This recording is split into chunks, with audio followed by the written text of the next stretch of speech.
Hello everyone, grasping Python पर आपका स्वागत है।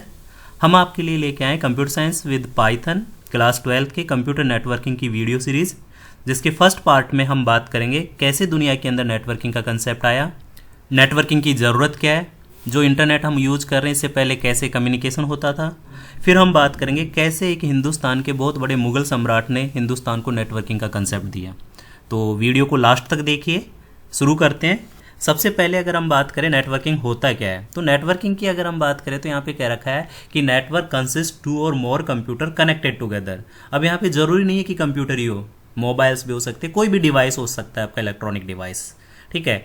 And they can communicate and share resources और इन्फॉर्मेशन। मतलब दो डिवाइस आपस में नेटवर्किंग में तभी कहेंगे तब वो आपस में कम्युनिकेट कर सके और अपने रिसोर्सेज को शेयर कर सके। A computer network or a simply network is a collection of computer network and other hardware components interconnected by communication channels that allow to sharing of resources and information. Simply we can say कि more than one computers interconnected through the communication medium or information for information interchange is called computer networking. अब यहाँ पे एक diagram के अंदर देखिए, यहाँ पे कई सारी डेफिनेशन हो, सारी डेफिनेशन एक जैसी लग रही है आपको। Computer network is a collection of interconnected computer कह दीजिए, डिवाइस कह दीजिए, other devices which are able to communicate with each other and share hardware and software resources. जैसा कि आप डायग्राम के अंदर देख पा रहे हैं, यहाँ पे कई सारे डिवाइसेज है जिनको आपस में इंटरकनेक्ट कर रखा है। ये आपका सर्वर है, प्रिंटर भी है आपका, फिर कंप्यूटर्स को आपस में कनेक्ट कर दिया। अब कनेक्ट होने का मतलब ये नहीं है कि आपस में कनेक्ट तो कर दिया, ये नेटवर्किंग में तभी होंगे जब एक दूसरे को ये मैसेज या इन्फॉर्मेशन एक्सचेंज कर सकें या शेयर कर सकें। क्लियर हुआ। अब यहाँ पे देखिए इसकी ज़रूरत क्या है। अगर हम बात करें वाई नेटवर्किंग, देखिए इन्फॉर्मेशन को शेयर करना है, डेटा कम्युनिकेशन जिसको हम कहते हैं, तो यहाँ पे दो कंसेप्ट दे रहा है, डू यू प्रेफर दिस और दिस। तो डायग्राम से देखिए एक मेथड तो ये है कि आपको कम्युनिकेट करना है, डेटा को या इन्फॉर्मेशन को शेयर करना है, तो ये पहला मतलब फ्लॉपी डिस्क है, आजकल CD पेन ड्राइव यूज करते हैं इनकी जगह, सेकेंडरी स्टोरेज डिवाइस। तो आप एक सिस्टम से डेटा को कॉपी करोगे और दूसरे सिस्टम पर ले जाके दोगे, तो ये तो क्या होगा कि एक डिस्टेंस, जैसे फॉर एग्जाम्पल आप एक बिल्डिंग में है तो वहाँ पे पॉसिबल है, बट अगर आप एक कंट्री से दूसरी कंट्री में है, मतलब डेटा को ट्रांसफर करना चाह रहे हैं, तो क्या ये पॉसिबल है। तो दूसरा कंसेप्ट आता है ये वाला, जिसके अंदर हमने क्या कर दिया, ना तो किसी सेकेंडरी स्टोरेज की डिवाइस है ज़रूरत है और हमने आपस में इनको कनेक्ट कर दिया है और इन्फॉर्मेशन को एक्सचेंज कर रहे हैं। तो आप कौन सी चीज़ प्रेफर करोगे। Obviously most of the candidates का आंसर यही होगा, क्योंकि ये तो प्रेफर बहुत पहले होता था और इसके साथ बहुत बड़ा ड्रॉबैक्स थे, तो हम इसको प्रेफर करेंगे। यही आपका होता है नेटवर्किंग। क्लियर।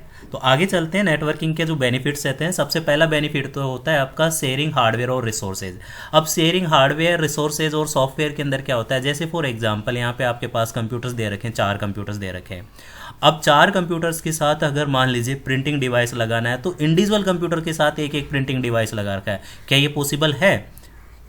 अगर पॉसिबल है तो यहाँ पे आपकी कॉस्ट क्या हो जाएगी, बहुत ज़्यादा बढ़ जाएगी, क्योंकि आपको हर कंप्यूटर के साथ एक मशीन कनेक्ट करनी पड़ेगी।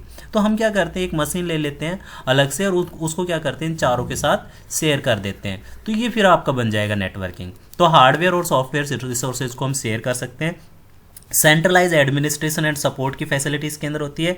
कम्युनिकेशन विद अदर कंप्यूटर्स, ये भी इसके अंदर फैसिलिटी होती है। तो यहाँ पे एडवांटेज आता है कंप्यूटर की नेटवर्किंग का। तो सबसे पहला एडवांटेज आता है आपका resource sharing, reliability, cost saving, collaborative user interaction और कम्युनिकेशन मीडियम, टाइम सेविंग और इंक्रीज स्टोरेज। इनको वन बाय वन डिस्कस कर लेते हैं। Resource sharing means to make all program data peripherals available any one on the network respective of the physical location of the resources and users. तो ये होता है आपका resource sharing, already हम discuss कर चुके हैं।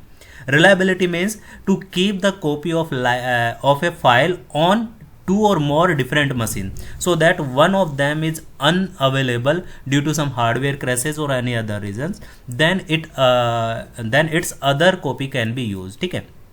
cost factor means it is greatly reduce the cost since the resources can be shared, or communication medium means one can send message and whatever the changes at one end are done can be immediately noticed at other end. तो ये होता है आपका communication media, जो सबसे ज़्यादा आज की डेट में यूज कर रहे हैं।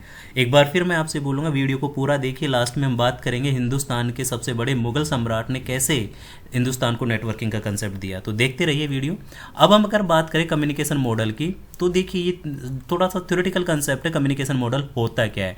कम्युनिकेशन मॉडल के अंदर बेसिकली देखिए ये एक आपका सेंडर होता है एक आपका रिसीवर होता है। सेंडर वो होगा जो इन्फॉर्मेशन को सेंड करेगा, रिसीवर वो होगा जो इन्फॉर्मेशन को रिसीव करेगा। अब अगर आपस में ये प्रोसेस हो रहा है, सेंडर सेंड कर रहा है, रिसीवर रिसोर्स रिसीव कर रहा है, तो वो आपका नेटवर्किंग हो जाएगा। ठीक है, अगर ये अलग अलग पड़े हुए हैं तो नेटवर्किंग आपका कंसेप्ट आया ही नहीं यहाँ पे। तो इस केस के अंदर कौन कौन से कंपोनेंट्स होते हैं? तो सबसे पहला कंपोनेंट्स होगा आपका सेंडर। सेंडर क्या करता है आपका? Send message to the receiver. Receiver क्या करेगा? Receive the message and send by the sender. जो रिसीवर मैसेज सेंडर सेंड कर रहा है उसको क्या करेगा? रिसीव करेगा। दूसरा होता है आपका मैसेज। मैसेज क्या होता है आपका? It can be image, audio, video, text, जो सेंडर रिसीवर को सेंड कर रहा है और रिसीवर क्या कर रहा है? सेंडर से रिसीव कर रहा है। फिर नेक्स्ट आता है आपका चैनल। चैनल क्या होता है? जिसके थ्रू आपका मैसेज ट्रांसफर हो रहा है। जैसे मान लीजिए ये आपका चैनल है जिसके थ्रू आपका क्या कर रहा है? इन्फॉर्मेशन ट्रांसफर हो रही है। अब ये चैनल आपका क्या हो सकता है? मतलब वायर भी हो सकता है और वायरलेस भी होता है। तो इसी को गाइडेड मीडिया और अनगाइडेड मीडिया कहेंगे। फिर नेक्स्ट आता है आपका प्रोटोकॉल। प्रोटोकॉल क्या होता है? यहाँ पे यूज होता है सेंडर की तरफ भी और रिसीवर की तरफ भी। जैसे ये एनकोड किया तो कैसे एनकोड हो रहा है, यहाँ पे डिकोडिंग हो रही है तो कैसे डिकोडिंग हो रही है, इन्फॉर्मेशन को कैसे भेजना है, कौन सी इन्फॉर्मेशन, कितनी इन्फॉर्मेशन आप पैकेट्स की फॉर्मेट में सेंड करेंगे, तो वो सारा के सारे रूल्स जो होते हैं उनको ये डिसाइड करता है प्रोटोकॉल। तो प्रोटोकॉल क्या होता है? Set of rules that are used to manage the communication model. तो बेटा ये जो 5 कंपोनेंट्स है ना, ये होता है आपके कम्युनिकेशन मॉडल के। ठीक है, अब हम आगे बात करते हैं इवोल्यूशन ऑफ नेटवर्किंग। अब इवोल्यूशन नेटवर्किंग की अगर हम बात करें, नेटवर्किंग कैसे दुनिया के अंदर आए, तो आज की डेट में आप लोग देखते हैं मैसेज सेंड करते हैं व्हाट्सअप के थ्रू, आपने टेक्स्ट मैसेज सेंड कर दिया, बहुत फास्ट कम्युनिकेशन होता है। आप पुराने ज़माने में सोच के देखिए कैसे कम्युनिकेट होता था। देखो सोचेंगे तो आपको सबसे पहले ये वाला फिगर सामने आएगा कि एक घुड़सवार होता था जो मैसेज लेके एक एरिया से दूसरे एरिया में जाता था।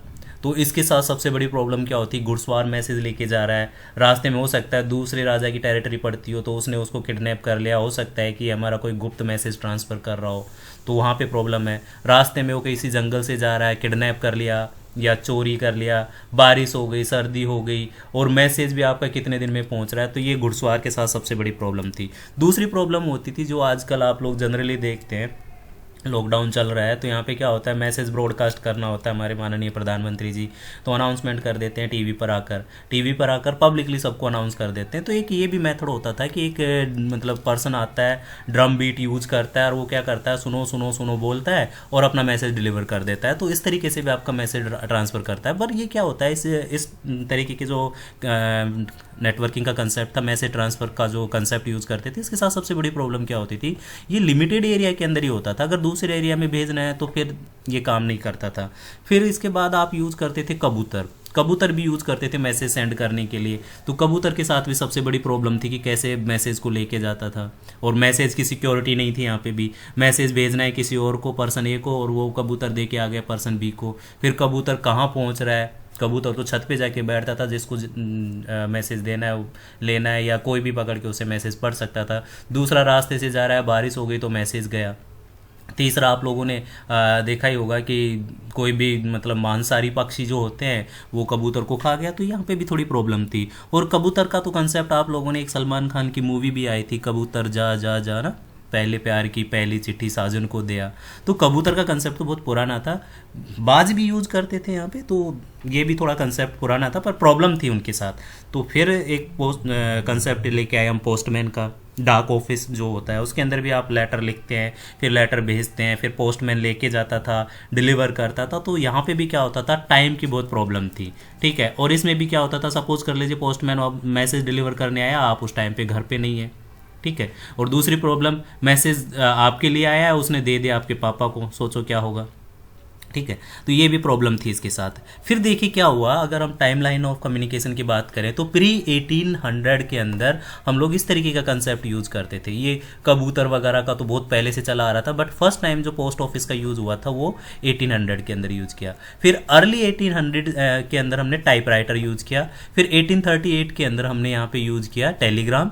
फिर 1848 के अंदर टेलीफोन का कंसेप्ट आया। फिर 1896 के अंदर रेडियो का कंसेप्ट आया। इसको और थोड़ा से आगे बढ़ते हैं तो देखिए ये कंसेप्ट है टाइमलाइन ऑफ कम्युनिकेशन में। सबसे पहले पोस्टल सिस्टम यूज किया, पोस्टल सिस्टम के बाद रेडियो यूज आया, रेडियो के बाद टाइपराइटर यूज आया, फिर टेलीग्राम यूज आया आपका, फिर टेलीफोन यूज आया, टेलीफोन के बाद कैमरे का कंसेप्ट आया, फिर टेलीविजन का यूज आया, फिर आपका पर्सनल कंप्यूटर आ गया। अब यहाँ तक कम्युनिकेशन तो हो रहा था, बट फिर आया आपका इंटरनेट, फिर आपका सेल फोन का फीचर, और फ्यूचर के अंदर और भी कुछ आना अभी बाकी है, क्योंकि एआई टेक्नोलॉजी और आईओटी का कंसेप्ट आ रहा है, तो बहुत कुछ होने वाला है। तो ये आपने यहाँ पे देखा कि कैसे नेटवर्किंग के अंदर चेंजेस हुआ और कैसे आपका शुरू हुआ। तो शुरुआत से बात करते हैं नेटवर्किंग की, तो सबसे पहले 1969 के अंदर फर्स्ट नेटवर्क आया था आपका, और उस नेटवर्क का नाम था अर्पानेट, और अर्पानेट की फुल फॉर्म है advance research project agency network. Clear. ये जो नेटवर्क आया था यूएस के अंदर आया था, और यूएस के अंदर क्या था, डिपार्टमेंट ऑफ डिफेंस डीओडी के अंदर और यूनिवर्सिटीज़ को, उनको आपस में कनेक्ट किया था इन्होंने, ठीक है। देन इसके बाद 1980s के अंदर एक नेटवर्क बना था, उस नेटवर्क का नाम दिया था एनएसएफ नेट, ये है आपका national science foundation network.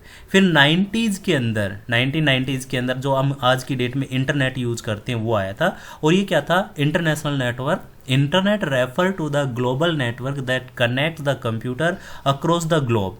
The name international network is appropriate which is the interconnected network. Means जो इंटरनेशनल नेटवर्क था इसी को उन्होंने क्या किया था, इंटरकनेक्टेड नेटवर्क, और यहीं से आपका इंटरनेट की डेफिनेशन आई थी, ठीक है।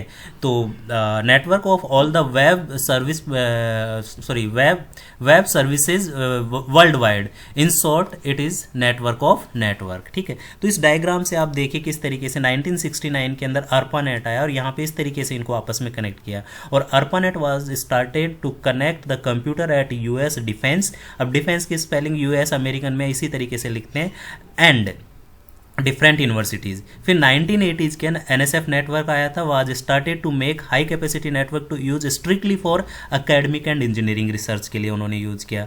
फिर उनको लगा कि नहीं हम आगे भी बढ़ सकते हैं, तो उन्होंने 1990s के अंदर क्या किया, वर्ल्ड वाइड अर्पानेट और एनएसएफ नेट को और अदर प्राइवेट नेटवर्क्स को आपस में कनेक्ट किया, और एक नेटवर्क बनाया, उसका नाम दिया इंटरनेटवर्क, ठीक है।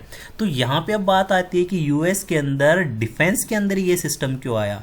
जब आप बात करते हैं इस चीज़ की, तो देखिए क्या हुआ था, जब फर्स्ट वर्ल्ड वार और सेकंड वर्ल्ड वार हुआ था, जो फर्स्ट वर्ल्ड वार हुआ था वो आपका 1914 से लेके 1918 तक हुआ था, और सेकंड जो वर्ल्ड वार हुआ था वो आपका 1939 टू 1945 हुआ था। तो जब ये वर्ल्ड वार हुआ तो दुनिया को एक चीज़ समझ में आई, जो हम हिंदुस्तान में एक लोकोक्ति यूज करते हैं, एक मुहावरा यूज करते हैं, जिसकी लाठी उसकी भैंस। मतलब कि ताकतवर इंसान का ही राज चलता है, ताकतवर इंसान ही अपना काम कर सकता है, अब करा सकता है किसी को भी, बस लाठी मारा और काम करवा लिया। तो ये बात दुनिया को समझ में आई, और दुनिया में ताकतवर वो होगा जिसका डिफेंस सिस्टम इतना स्ट्रांग होगा। डिफेंस सिस्टम में कम्युनिकेशन फास्ट होगा, मीन्स कोई भी इंफॉर्मेशन क्विकली ट्रांसफर करेंगे तो क्विक रिएक्शन भी हो जाएगा, उसके अंदर डिसीजन लेने में भी उनको बेनिफिट मिलेगा। अब सोचो अगर नेटवर्क नहीं होता, फर्स्ट वर्ल्ड वार हुआ, सेकंड वर्ल्ड वार हुआ, कबूतर भेजते, उड़ाते रहते कबूतर, क्या होता, मज़ा आता ना। किसी इंसान को भेजते कि जा तू पोस्ट ऑफिस में जा, ये पोस्ट कर, वहाँ से फिर रिप्लाई आएगा, बड़ा इंटरेस्टिंग चीज़ होती। तो फिर उन्होंने सोचा है कि नहीं, हमें नेटवर्किंग पे इस पे ध्यान देना चाहिए, डिफेंस के अंदर आपस में कम्युनिकेट होना चाहिए, जिससे क्विकली मैसेज ट्रांसफर करेंगे। और आज भी आप देखेंगे दुनिया की जितनी भी कंट्रीज है उसमें पावरफुल कंट्री वही होती है जिसका डिफेंस सिस्टम सबसे ज़्यादा स्ट्रॉन्ग है। इट मीन्स उसके अंदर कम्युनिकेशन सबसे अच्छी। और आपने एक चीज़ और भी देखी होगी, डिफेंस का अपना खुद का नेटवर्क होता है, वो अपना पब्लिक नेटवर्क को यूज़ नहीं करता है। तो ये रीज़न था डिफेंस के अंदर ही सबसे पहले नेटवर्किंग का कंसेप्ट आने का। तो अर्पानेट की अगर हम बात करें तो advance research project agency network in 1969 the US government form an agency name ARPANET to connect computer at various universities and defense agencies. The main objective of ARPANET was to develop a network that could continue to function efficiently even in the event of nuclear attack. Clear हुआ ये? तो ये concept था ARPANET को दुनिया में लाने का। देन इसके बाद एक टर्म आती है आपकी इंटरनेट। इंटरनेट की अगर हम बात करें तो interconnection network. The network is a worldwide network of computer network. It is not owned by anybody. ये क्लियर हुआ। फिर एक स्पेस, एक और डेफिनेशन आती है यहाँ पे इंटर स्पेस की। Inter space is a client server software program that allow multiple users to communicate online with real time audio video text chat in dynamic 3D environments. तो ये होता है नेटवर्किंग हमारा कैसे आया। अब हम बात करते हैं इस वीडियो लेक्चर का सबसे इंटरेस्टिंग जो पार्ट है उसकी। जैसे कि आप स्क्रीन पे देख रहे हैं, आप लोगों ने अपने आसपास इस तरीके की मीनार्स देखी होगी। कभी आपने सोचा है कि मीनार्स क्या है, किसने बनवाई, क्यों बनवाई, इनका पर्पज़ क्या था? आप लोग अगर जीटी करनाल रोड पे जाओगे, मतलब NH1 पे जाओगे, तो इसमें आपको कई जगह मिल जाएगी ऐसी मीनारें खड़ी हुई। तो सबसे पहले तो बात करते हैं मीनार्स क्या होती है। आप लोग देख रहे होंगे, ये सारा इमेज मैंने विकीपीडिया पे सर्च किया, गूगल पे, तो कोस मीनार इनको बोलते हैं। अब ये कोस और मीनार का मतलब क्या होता है उसको समझिए पहले। तो कोस मीनार की अगर हम बात करें तो कोस मीनार दो वर्ड से बना हुआ है, एक होता है कोस और दूसरा होता है मीनार। मीनार आपका पर्शियन वर्ड है, इसका मतलब होता है टावर, ठीक है। और कोस आपका अपना हिंदी का एक वर्ड होता है जिसमें गांव के जो लोग हैं वो तो बहुत अच्छे से समझते हैं। अप्रोक्सीमेट 3 किलोमीटर का डिस्टेंस अगर होती है तो उसको वो कोस बोलते हैं, ठीक है। तो ये कंसेप्ट क्या था और क्यों बनाए गए, इसके पीछे एक बहुत इंटरेस्टिंग स्टोरी है कि जब भी मुगल जो सम्राट्स हुआ करते थे हिंदुस्तान के अंदर, वो अगर एक जगह से दूसरी जगह जाते थे तो जो शाही रूट होता था, जो शाही रूट होता है उसको मतलब डिनोट करने के लिए वो क्या करते थे, उस रूट के अंदर हर 3 किलोमीटर पे इस तरीके के टावर्स क्रिएट कर देते थे, ठीक है। तो जिधर भी जैसे मान लीजिए शाही रूट है, अजमेर से लेके आगरा तक का हो गया, दिल्ली होते हुए आपका लाहौर तक का रूट हो गया, तो ये जगह जगह मिले हुए हैं। बट क्या हुआ, ये जितने भी शाही मतलब मुगल सम्राट्स हुए थे उन्होंने ये सब बनाए। आज भी देखेंगे कुछ की हालत तो बहुत अच्छी है, कुछ की हालत बहुत ख़राब है। कुछ ऐसे टावर्स भी मिलेंगे आपको कोस मीनार जिनको गवर्नमेंट ने भी उनका काम किया, मतलब उनको रिपेयर वगैरह करवा के फिर से उनको रख रखा है, देखभाल कर रहे हैं। कुछ ऐसे टावर है जो बिल्कुल खंडर्स में बदल गए हैं और बिल्कुल मतलब ख़त्म हो चुके हैं। तो ये सारे के सारे आप एक बार YouTube सर्च करके देखिएगा। तो इसमें क्या था, ये इनका जो सबसे बढ़िया यूज़ किया था हिंदुस्तान के अंदर, वो यूज़ किया था, एक सम्राट हुआ था बहुत ताकतवर सम्राट अकबर, जिसकी पूरी अगर पूरे नाम की बात करें तो अबुल फतेह जलालुद्दीन मोहम्मद अकबर था। उस बंदे का जो जन्म हुआ था वो 15 अक्टूबर 1542 में अमरकोट जो अभी पाकिस्तान के अंदर है वहाँ पे हुआ था। उस टाइम पे राजस्थान राजपूताना में हुआ करता था। और वो बंदा जो एक्सपायर हुआ था वो 27 अक्टूबर 1605 के अंदर फतेहपुर सीकरी के अंदर उसका डेथ हुआ था। और आगरा के अंदर एक जगह सिकंदरा, वहाँ पे उसको क्या किया गया था, दफनाया गया था। तो उस बंदे की क्या था, 3 वाइफ थी। जो 3 वाइफ थी जिसमें सबसे एक बेगम थी उनकी रुकैया सुल्तान बेगम, दूसरी जोधाबाई थी और तीसरी मरियम बेगम थी। एक हिंदू थी, एक मुस्लिम थी और एक क्रिश्चियन थी। पर उस बंदे के साथ सबसे बड़ी प्रॉब्लम क्या थी कि तीनों से कोई औलाद नहीं हुई थी अकबर के। अब उसने क्या किया, जैसे आजकल बच्चे नहीं होते तो डॉक्टर्स के पास जाते हैं, उस टाइम पे हकीम वगैरह हुआ करते थे। बट अकबर क्या था, बड़ा इंटेलिजेंट बंदा था और वो बिलीव करता था इसके अंदर कि गॉड होते हैं, अल्लाह होते हैं, और वो मानता था इन सब चीज़ों को। तो अकबर ने कई जगह मतलब अपने क्या कहते हैं मस्जिद भी बनाए, मंदिर भी उसने बनाया और उसने काफ़ी काम किया। तो यहाँ पे क्या हुआ, जब अकबर के कोई बच्चा नहीं हुआ तो जब अकबर एक फतेहपुर सीकरी है, आप में से कई लोग विजिट भी करके आएंगे, वहाँ पे एक दरगाह है। क्या आप में से किसी को पता है वो किसकी दरगाह है? अगर पता है तो वीडियो में कमेंट्स करके बताइए कि वहाँ पे दरगाह और कौन कौन फतेहपुर सीकरी विजिट करके आए। तो वहाँ से ही स्टोरी शुरू होती है। जो लोग फतेहपुर सीकरी गए तो वहाँ पे देखा होगा बुलंद दरवाज़ा है। कहते हैं कि अकबर और राणा सांगा के बीच में लड़ाई हुई थी। सीकरी नामक एक विलेज है आगरा से, उत्तर प्रदेश में आगरा से अराउंड 41 किलोमीटर पे वो प्लेस है। और वहाँ पे मतलब अपना एक फोर्ट बनाया था उसने, और वहीं पे बुलंद दरवाज़ा बनाया था। तो उस बुलंद दरवाजे में आप लोग देखिएगा तो एक दरगाह है, और वो दरगाह किसकी है, शेख सलीम चिश्ती की वो दरगाह है, जिसके पास अकबर पहुंचता है और वो बोलता है कि मेरे यहाँ पे 3 वाइफ है, कोई कमी नहीं है, मैं हिंदुस्तान का सम्राट हूँ, बट सबसे बड़ी प्रॉब्लम है कि मेरे कोई बच्चा नहीं है। तो वहाँ पे जो शेख सलीम चिश्ती थे वो उनको कहते हैं कि आपके बच्चा हो जाएगा, आप क्या करिए, आप पैदल यहाँ से अजमेर जाइए। और अजमेर में क्या है कि वहाँ पे एक दरगाह है आपकी गरीब नवाब की, वहाँ पे आप जाइए और वहाँ पे आप मन्नत मांगे तो आपको बच्चा हो जाएगा। तो जब अकबर क्या करता है, अजमेर जाता है, पैदल जाता है, तो वहाँ उसकी जो तीनों रानी हैं वो कहती कि शहंशाह आप जा तो रहे हैं पर हमें कैसे पता चलेगा कि आप वहाँ पहुँच गए। अब आप सोचिए, आज की डेट में एक बीबी को संभालना बड़ा मुश्किल होता है, तो अकबर के 3 वाइफ और उनके लिए क्या नहीं करेगा। मतलब क्या हाल हो रहा होगा बंदे का कि बताइए। और ये 3 तो ऑफिशियल है, और भी होगी उनके। तो वो क्या करता है कि तीनों बेगम से उससे कहती है कि हमें कैसे पता चलेगा कि आप अजमेर पहुंच गए। तो शाही रूट जो था वो आप देखेंगे, रूट है आपका आगरा से सब फतेहपुर सीकरी होते हुए जयपुर होते हुए अजमेर। तो उस बंदे ने क्या किया, अब सोचिए, वो आगरा से फतेहपुर सीकरी होते जयपुर अजमेर पहुंचता और अजमेर से कबूतर उड़ाता, तो क्या होता सोचिए। व्हाट्सअप तो था नहीं, प्रॉब्लम तो होती ना। तो जोधाबाई, रुकैया और मरियम जो बेगम थी, उनको कैसे पता चलेगा कि अकबर पहुंच गए। तो अकबर ने क्या किया, ये शाही रूट था आगरा जयपुर होते हुए अजमेर, तो इस तरीके की टावर्स जगह जगह क्रिएट किए। और इन टावर्स पे, ये शाही रूट तो था ही, टावर्स बनाए और इन टावर्स पे एक ऐसा बंदा बिठा दिया ड्रम लेके, और इसको बोला कि एक पर्टिकुलर बीट ड्रम होगी, तो उसको आप जैसे सुनोगे तो वही सिग्नल आपको आगे पास ऑन करना है। और आप लोग देखेंगे, जो लोग फतेहपुर सीकरी गए तो यहाँ पे भी आप देखेंगे तो एक इस तरीके का टावर आपको दिखाई देगा। कुछ इस टावर को एलिफेंट टावर कहते हैं, कुछ इसको हिरन टावर भी कहते हैं, अलग अलग उसके पीछे स्टोरी है। कुछ इसको लाइटिंग लैम्प के लिए भी बोलते हैं। तो कुछ कहते हैं कि गोल्फ टावर था यहाँ पे, वो मतलब बाद में इसको गोल्फ खेलते थे जो भी अकबर के वो है। अब हुआ क्या है कि इस तरीके के बंदे हर टावर पे बिठा दिए और उसको बोला गया कि तुम जब इस तरीके का बीट साउंड सुनो तो आप क्या करोगे, आप अपना ड्रम बीट करोगे। तो इस तरीके से जैसे ही शहंशाह जो अकबर था वो पहुंचा अजमेर, तो अजमेर के जो कोस मील टावर था नज़दीक वाला, उसको बोला गया यहाँ पे कि तू बजा भाई। तो यहाँ इसने बजाया ड्रम बीट, फिर यहाँ से सिग्नल यहाँ पहुँचा, फिर यहाँ से सिग्नल यहाँ पहुँचा, जयपुर होते हुए सिग्नल यहाँ पहुँचा, फिर यहाँ से यहाँ पहुँचा।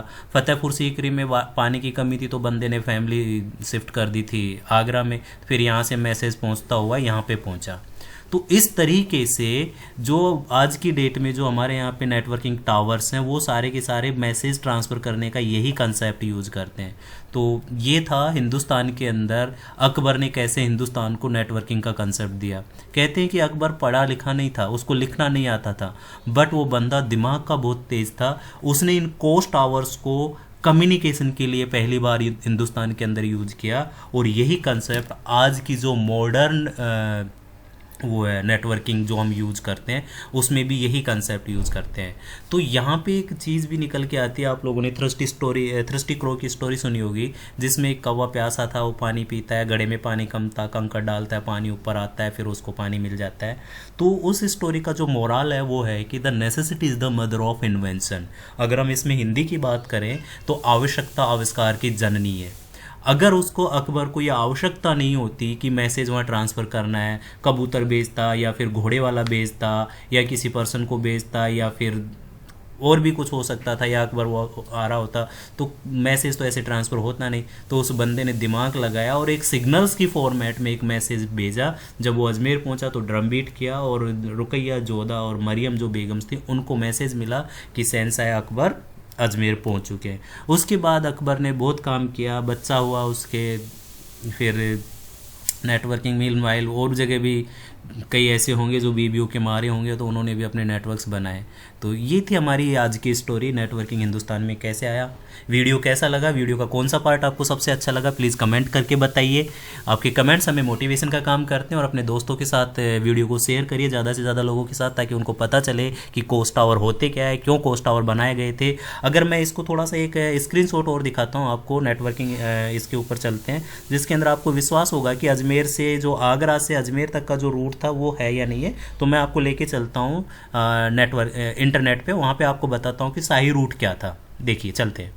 तो देखिए मैंने गूगल पे सर्च किया कोस मीनार आगरा टू अजमेर वाया जयपुर, तो यहाँ पे लिखा आया कि कोस क्या होता है। तो यहाँ पे इन्होंने बताया कि कोस आपका मेजरमेंट करते हैं डिस्टेंस को, और अप्रोक्सीमेट 3 किलोमीटर होता है। और मीनार आपका पर्शियन वर्ड है जो इसका मतलब टावर होता है, जिसकी जो हाइट होती है अप्रोक्सीमेट 30 फीट होती है, ठीक है।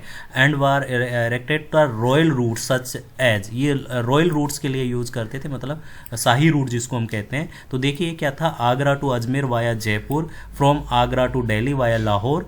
ये सारे के सारे चीज़ जो थे ना, ये थे आपके सारे के सारे शाही रूट, जिस रूट पे उन्होंने कोस मीनार बनाया था। और इन्हीं कोस मीनार को अकबर ने यूज किया था कम्युनिकेशन के लिए, अपनी वाइफ्स को मैसेज ट्रांसफ़र करने के लिए। तो ये कंसेप्ट आपको क्लियर हुआ होगा कि कैसे हिंदुस्तान के अंदर इंटरनेट आया, नेटवर्किंग का कंसेप्ट भारत के जो मुग़ल सम्राट थे उसने दिया। तो वीडियो कैसा लगा कमेंट्स करके बताइए, और नेटवर्किंग की सारी वीडियोज़ इसी तरीके से स्टोरी के साथ हम लोग डिस्कस करेंगे।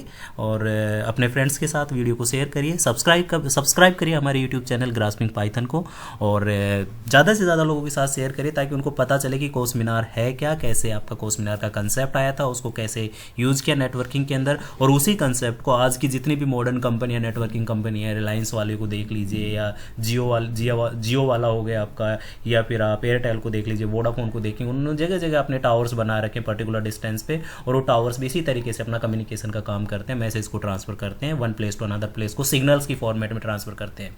ठीक है, तो ये कंसेप्ट था नेटवर्किंग के अंदर। आई होप आपको वीडियो पसंद आया होगा। सब्सक्राइब करिए हमारे यूट्यूब चैनल ग्रास्पिंग पाइथन को, और बेल आइकन को दबा दीजिए ताकि आपको लेटेस्ट वीडियो के नोटिफिकेशन मिलते रहे। Thank you friends.